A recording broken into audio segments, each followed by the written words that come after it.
Alipurduar junction Damanpur হাটে উন্নয়নে একাধিক কাজের শিলান্যাস করলেন জেলা পরিষদের সহকারী সভাধিপতি মনোরঞ্জন দে। বুধবার দুপুর 1টা নাগাদ আলিপুরদুয়ার 1 নম্বর ব্লকের বিবেকানন্দ 2 নম্বর অঞ্চল দমনপুর হাটের মাছ মাংসের হাটের শেড, হাটের নতুন রাস্তা ও পানীয় জল ইত্যাদি কাজের শিলান্যাস অনুষ্ঠান আয়োজিত হয়েছে। হাটে পাকা রাস্তা ও হাটে পর্যাপ্ত শেড না থাকার সমস্যায় ছিলেন হাটের ব্যবসায়ী থেকে শুরু করে হাটে আগত গ্রাহকেরা। সেই ঘটনায় জেলার বিভিন্ন জায়গায় হাটের পাশাপাশি জংশন দমনপুর হাটের উন্নয়নের কাজের উদ্যোগ নেয় আলিপুরদুয়ার জেলা নিয়ন্ত্রিত বাজার সমিতি।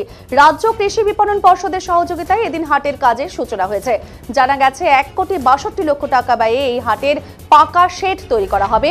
এছাড়াও হাটে বৈদ্যুতিকরণের কাজও করা হবে। এদিন কাজের সূচনা করেন জেলা পরিষদের সহকারী সভাধিপতি মনোরঞ্জন দে। প্রথমেই মাননীয় মুখ্যমন্ত্রীকে শতকোটি প্রণাম জানাই। আরএমসির ওই ডিপার্টমেন্ট থেকে 1,62,00,000 একটা শেড হচ্ছে এখানে। এই শেডে অনেকেই মাংস যারা বাজার করে তারা এই শেড পাবে। বিভিন্ন যারা বাজারে দোকানদাররা আছে এই শেডে বসে সুন্দরভাবে দোকানদারি করতে পারবে। খালি দমনপুর না, আপনারা জানেন মথুরা বাগান, 2.5 কোটি, 3.5 কোটি, সোনাপুর বাজার হাটগুলি সারা রাজ্য জুড়ে সুন্দর করছে আমাদের মাননীয় মুখ্যমন্ত্রী। আমরা ব্লকে আলিপুরদুয়ার ব্লক 1-এ আমরাও 7-8 কোটি টাকা পেয়েছি। আমরা খুবই খুশি। আমরা শতকোটি প্রণাম জানাই দিদিকে।